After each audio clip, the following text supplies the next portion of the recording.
Yes, hello folks, welcome back. I'm hope you're doing well, whatever you are. Now, President William Ruto amekuwa adui ya wabunge wote Kenya, all because he said that. Let me ask you, members of parliament who are seated here. Do you, for example, know,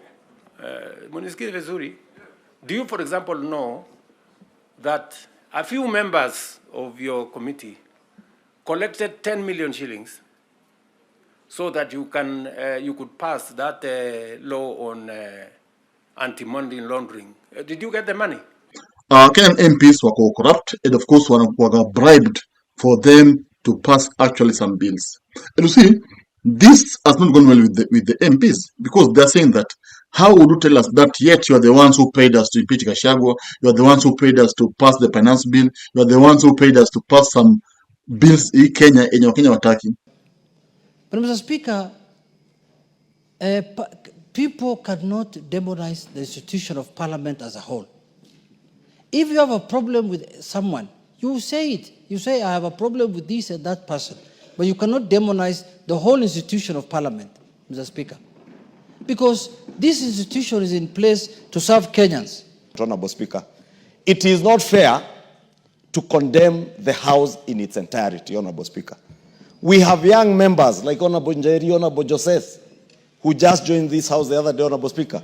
We have older members like the Honorable Kainan, the father of the House, who has been here for a long time, and yourself, Honorable Speaker. When this House is condemned, you are condemned. The Honorable Kainan is being condemned. The Honorable Njeri and Joseph here are being condemned. Honorable Speaker, if there are people who have suffered, I am among those people who have suffered immensely from this condemnation. I was a sponsor of that bill the Honorable Murugara was speaking about as leader of the majority. I saw yesterday when figures of 150 million shillings were mentioned that relate to the Senate. There are people who went on social media to say, oh, that is the 150 million Kimani Ichung'wah used to purchase, I don't know. And of course, I think I agree with MPs, because I remember, ile time ya finance bill, kulikuwa na hii mambo ya MPs wamelipo sana. They were paid to say yes. And of course, some of them refused to receive the amount, and they said no. For example, Babu Wino and Sifuna walisema no. So you see now, it is very bad. I mean, the president, ye mwenyewe ndo ana-orchestrate corruption in this country, but he's the person who comes out and of course, is trying to of course appeal to Kenyans that yes, corrupt, but MPs are corrupt. Like he's trying to, ni kama anauza wabunge, kuuza wabunge, because he's the person who pays them. Then he's coming out there and saying that yeye wa alipi wabunge. So this of course prompted the impeachment motion, and of course Ichung'wah na wengine walikuwa wamekasirika wakasema kwamba lazima tukuimpeach. So this post I saw somewhere on Facebook, Evangelist Munyiri Michael. I don't know whether it is I don't know whether it's true, but I post this list of member of parliament, and akasema ati ando walipewa 10 million bribes each. Of course, I can't confirm this. I just found it on Facebook, and I don't know whether it's true. I mean, it's not true. But you see, there are some allegations. Of course, it needs evidence. And you see, matters pertaining corruption, na bribery, whatever, this is a sensitive issue. And of course, you see, when the president says that wabunge wanalipwa, of course, he has to prove it. The person who pays them, the transaction and everything. And I don't think there's someone who can pay wabunge apart from the president. What's that money, honestly? Kulipa wabunge. Wabunge are so expensive.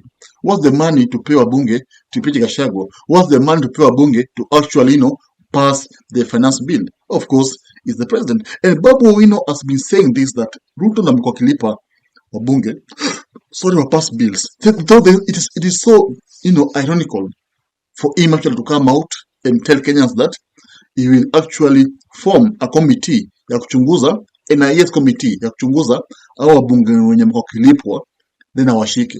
So you see, it's like using and dumping. And Ruto is known for that. Anakutumia leo, kesho anakudump. No.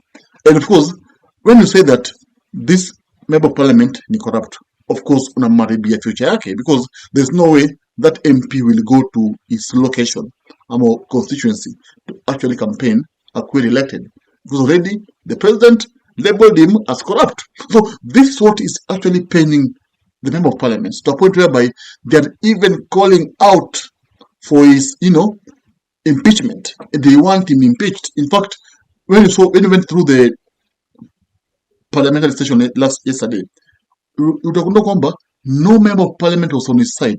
So you see, once you've lost grip na wa Gen Zs wa Kenya wenyewe, now you're losing grip na MPs. So how will you be able to lead this nation? Because no one will be on your side, because the only people who keep the president in power ni wabunge, because they are the ones who have the power to actually impeach him.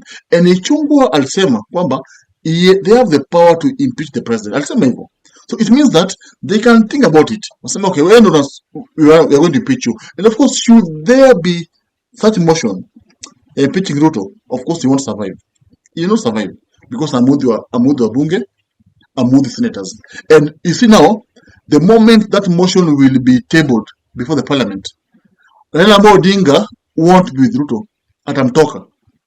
Amwache peke yake. And of course now Ruto will find himself in a tricky situation whereby he can't even save himself. And you have seen this happening in other countries, whereby a president anakuwa impeached na member of parliament. Na naenda kabisa. And that's where we are headed, to a situation whereby, Ruto is going to be, impeached soon, if he is actually not careful. Because these member of parliament wamekasirika na wamemtoka, because they feel betrayed. Imagine you have paid me to impeach Gachagua, you have paid me to pass a bill, then when the public, you're telling people that I am corrupt, but you're the one who pays me. So see, this is what prompted chaos in parliament, to the point whereby even Wetangula himself could not save Ruto. Now he lacked words to, of course, express himself. And that's actually what's going to happen anytime soon. Tell me, do you think this list is true? And do you think this member of parliament, they are actually going to impeach William Samoei Ruto? Thank you. If you love politics, then Dr. Politica is your cup of tea. The place for minds that think. If you are watching this from anywhere else, search the name, hit subscribe, and stay sharp with us.